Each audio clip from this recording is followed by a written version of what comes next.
எல்லோருக்கும் வணக்கம். Welcome back to mom 60. 9 மணி ஆக போகுது. திங்கக்கிழமை இன்றைக்கி என்ன பிரேக்ஃபாஸ்ட் பண்ணியிருக்கேன் அப்படிங்கிறத பார்த்துடலாம். என்ன செய்யணும்னு வச்சு கடைசியில் அரிசி ரொட்டி தான் பண்ணியிருக்கேன். வெங்காயம்லாம் போட்டு அரிசி ரொட்டி இல்லைன்னா சொல்லலாம். இங்கே வந்து பார்த்தீங்கன்னா எல்லாமே பச்சை வச்சு அரைச்சிருக்கேன். இது சம்பல்னு கூட சொல்கிறாங்க. தேங்காய் சட்னி, தேங்காய் துவையல் எல்லாம் பச்சை.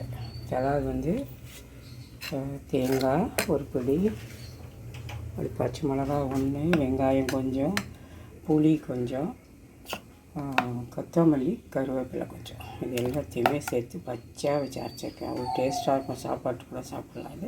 இதுதான் இன்றைக்கி ரெடி பண்ணியிருக்கோம். ஹாய் ஃப்ரெண்ட்ஸ், இன்றைக்கி மதியம் சமையல் அப்படிங்கிறது பார்க்கலாம். இங்கே வந்துட்டு சாதம் தான் வந்துட்டுருக்குது. அடுத்து இங்கே வந்து என்ன குழம்பு வச்சுருக்கேன் அப்படின்னு பார்க்கலாம். சடக்காராமணின்னு சொல்லுவோம் இல்லையா, அதை வறுத்து போட்டு வேக வச்சு முள்ளங்கி சேர்த்து தேங்காயெலாம் இல்லாமல் லைட்டாக புளி விட்டு குழம்பு வச்சுருக்கேன். இங்கே வந்துட்டு வெண்டைக்காய் பொரியல் ஊற்றி இங்கே 2 முட்டை வந்து வேக வச்சு வச்சுருக்கேன். இங்கே ரசம் இருக்குது, இங்கே தயிர் இருக்குது. கூட நம்ம ஒரு ஸ்வீட் செஞ்சுருக்கோம், பால்கோவா.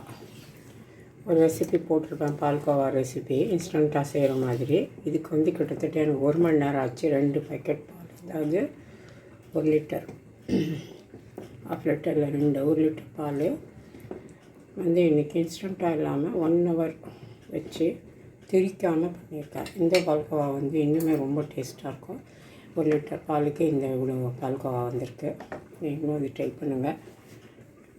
இந்த ரெசிபி நான் இன்னொரு நாளைக்கு நான் போடுறேன் உங்களுக்கு. அடுத்து நான் தோசை சுட்டு டின்னர் பாக்ஸுக்கு வைக்கணும் பையனுக்கு. இதுதான்